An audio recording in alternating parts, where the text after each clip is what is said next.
Il est quasiment 5h10 sur Europe 1, Alexandre Lemaire. La revue de presse internationale avec les correspondants d'Europe 1. Nous partons d'abord aux États-Unis. Bonjour Rémi Amalvi. Bonjour. Correspondant d'Europe 1 à Washington, Rémi, à la une de la presse américaine. L'annonce du gouvernement américain de stopper toutes les demandes d'asile après la fusillade mortelle près de la Maison-Blanche la semaine dernière. Une décision radicale qui, selon Fox News, s'explique par la volonté de l'administration Trump de renforcer le contrôle des étrangers. D'autres médias comme CBS et le Time Magazine estiment que la mesure s'inscrit dans une politique générale de réduction de l'immigration voulue par Trump, incluant notamment des gels de délivrance de visas et des réexamens de cartes vertes. Mais en refusant toutes les demandes d'asile, les États-Unis enfreignent les lois internationales de protection des individus qui fuient leur pays, prévient la chaîne PBS. Pour le Washington Post, l'annonce est avant tout symbolique. En raison de leur nombre important, les demandes d'asile prennent déjà des années à être traitées. Une pause ne devrait donc rien changer à la situation actuelle. Partons à présent au Liban. Inès Gilles, vous êtes à Beyrouth pour Europe 1. Qu'est-ce qui fait les gros titres chez vous ? Eh bien, on parle des nouvelles méthodes de financement du Hezbollah.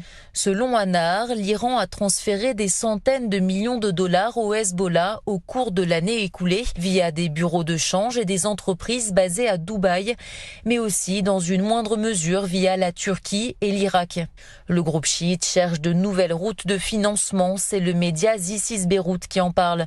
En effet, il ne peut plus utiliser la Syrie depuis la chute d'Al-Assad et les autorités libanaises contrôlent fortement les arrivées d'argent depuis l'Iran à l'aéroport de Beyrouth. Ces nouveaux transferts inquiètent les États-Unis, affirme le quotidien francophone L'Orient le Jour. Les autorités américaines veulent empêcher le groupe chiite de reconstituer ses forces et de jouer un rôle dans la reconstruction du Liban, alors qu'il n'a pas encore abandonné son arsenal. Nous sommes enfin en Espagne ce matin avec vous, Anaïs Cordoba. Qu'avez-vous lu dans la presse espagnole ?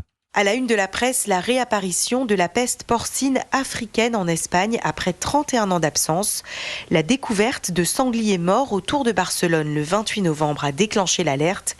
Des militaires sont sur place pour contenir toute propagation, relate El Periódico, et des vétérinaires envoyés par l'Union européenne arrivent aujourd'hui.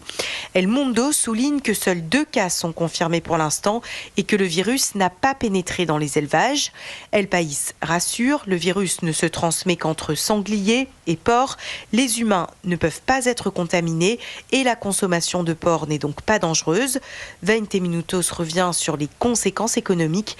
3 milliards d'exportations sont potentiellement menacées alors que plusieurs pays ont suspendu leurs importations de produits porcins en provenance d'Espagne. Anaïs Cordoba, correspondante d'Europe 1 en Espagne.